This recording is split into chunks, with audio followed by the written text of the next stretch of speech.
Hi everyone, back again, and today we're going to talk about acid and alkaline shoes. Okay, so it's not overly dissimilar to the yin and yang, except that this is more to do with the way that we decorate our actual shoes and what the colors of our shoes are. So this is something that I picked up actually from it was a combination of Stuart Wilde. He, if people don't know who he is, he's a psychic medium, and also Tony Robbins talks a lot about acid alkaline, but typically with food.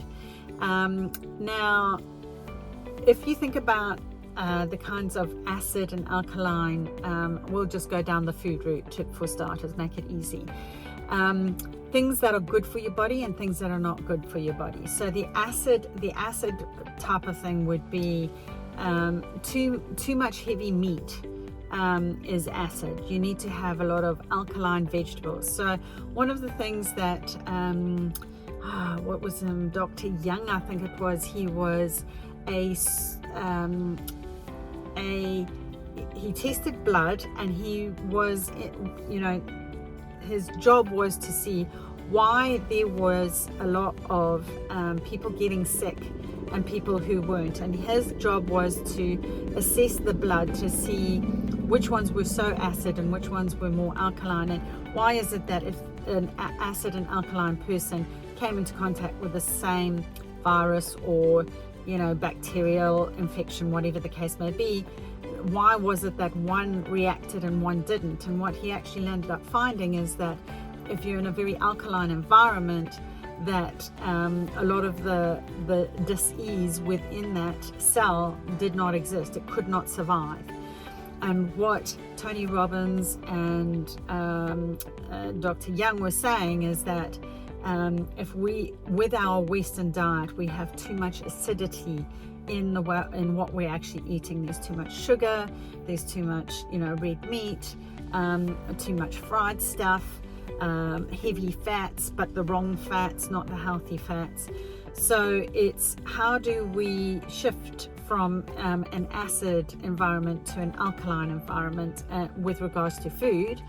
So it'll be all the obvious stuff. I mean, if you think Mediterranean, fish not battered, not ideally not fried, and they often talk about if they're doing frying, it's like with water, like if you do a stir fry, rather than with all the heavy sweet and sour sauces and sugar and lots of soy sauce and all that sort of thing, like sprinklings of. But having it where, if you think of the Mediterranean diet, of fish probably grilled with lots of Mediterranean vegetables, salads, olive oils, cold press please, not high hot oil, because that releases a lot of free radicals.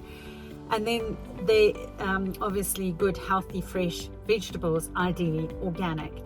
So the idea is that you have 3/4 of your plate of fresh live food, and then you have only 1/4 of your plate being the heavy sort of acid food, which would be like a meat, if you're having a steak or whatever, and ideally not too much of the fat on it. Now, if you're going to do fats, then they talk about the healthy fats, which is the avocados, and then nuts and seeds. Of course, don't have it if you have got an allergy or whatever, but it gives you the idea of what is a yin food, what is an acid food. Well, it's also yin, which is an alkaline food, and which is an acid food. So when Stuart Wilde talks about, he then shifted me into the thing of, well, it's not just about foods, it's also about how we are as individuals, and even the colors that we wear, and the words that we use. And it took it into a whole new realm. And I was thinking it's the same with our shoes, like what are acid shoes and which are alkaline shoes. So if you think about colors, for example, so if I said to you, okay, an acid color would be red, maybe an alkaline color would be green, an acid color might be More like an orange, but then you might have an alkaline color which is beige, or even white. Then you've got sort of neutral colors which are sort of like the grays, because it's a bit of a mix of both. Then you've got purple, which is more of a neutral color because it's got the blue in it, and it's heading into the darker colors, but it's more of an alkaline color than it is an acid, if that makes sense.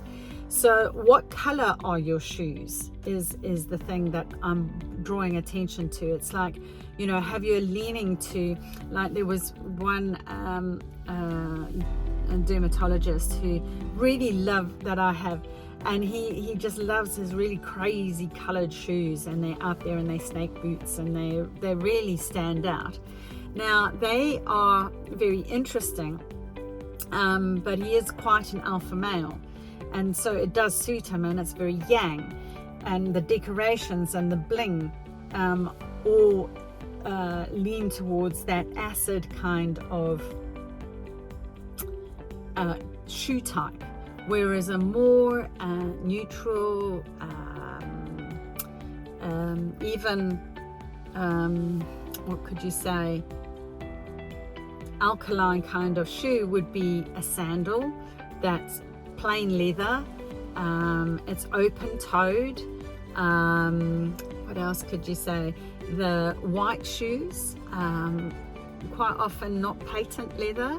So also how you're decorating your shoes, like what are you putting on them? Like there was someone that I know in another town, and he has a lot of bling on his shoes. He has great big chunky crystals.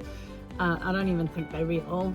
Well, I can't imagine they are, but they make a real statement. But it's very yang. They're very chunky and bold and out there, and you know, it is actually quite eccentric what he's actually got. And there's the ones that, like say, goth shoes with spikes on, you know, that's very acidic. It's not calm and soothing and gentle. Whereas bare feet would be, this is who I am, I don't need to be anything other than who I am. But it might be that, you know, if they aren't wearing them enough, if they aren't wearing shoes enough, that their feet are calloused and not looked after. So it could be that they've gone too far down the other way. But the acid and alkaline are very noticeable just by the colors. You can just see the colors and just what people also wear with what they're wearing. So for example, today I'm in grey, which is a neutral. It's the black and the white mixed together, and it's a very sort of neutral kind of color. It's whereas, you know, my nail varnish that I'm wearing is orange, and so the majority of what I'm wearing is a neutral color with a hint of the yang. So again, it's all to do with not just the type of shoes, but how we're wearing them. Are we acid, and you know, normally acid are acid people in acid shoes. You can just tell that's what they're most comfortable in. That's the place that they operate out of most of the time. So the idea here is for you to get a clear idea of, like, I wear my yang shoes, which are brightly colored, they're funky, they draw attention for X amount of hours in a day. And then on the other side, I have my alkaline shoes over here, which are my slip-on sandals, and they're white and they're leather, and they're just comfortable, and I wear them in my everyday life, maybe to go to the shops, or maybe I go down to the beach, or maybe I don't wear any shoes when I'm at home. And so you can see again just by the shoes that you're wearing or somebody else is wearing, if that is their primary pair. It's like the Pareto's principle of the 80-20 principle. You will wear pretty much, you know, 80% of the time you will wear 20% of what's in your closet. And it's with everything else. It's not just, Pareto's principle just doesn't talk just about clothes. It's about everything in life. With your customers, you will get 80% of your business from 20% of your database. And it's the same sort of thing. When you start noticing what people are wearing over and over again, what shoes they're wearing, that is their primary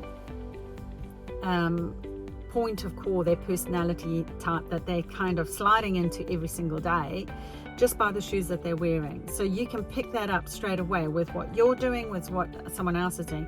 And is there a balance? Should they, can you bring that alkalinity into an acid environment?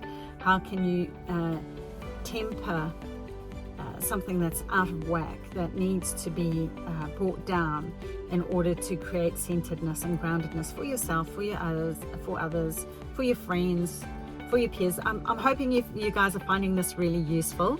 And it's amazing just by looking at somebody's shoes just how much you can tell about them. So I'm hoping you're finding this really, really useful. If you are, please will you do a thumbs up, like, subscribe, and then just maybe share.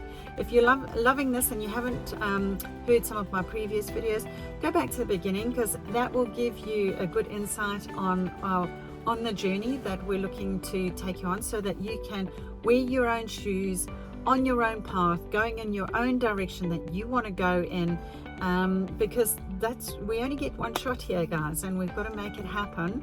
And you might as well be happy in this lifetime while you've got the chance to make that possible. So hopefully you found this useful. Please let me know if you've got any questions. Hop over to the Facebook page and just ask me whatever questions you can, and I'll do my best to get to you and answer them. Thank you so much, and you have a delightful day. Namaste.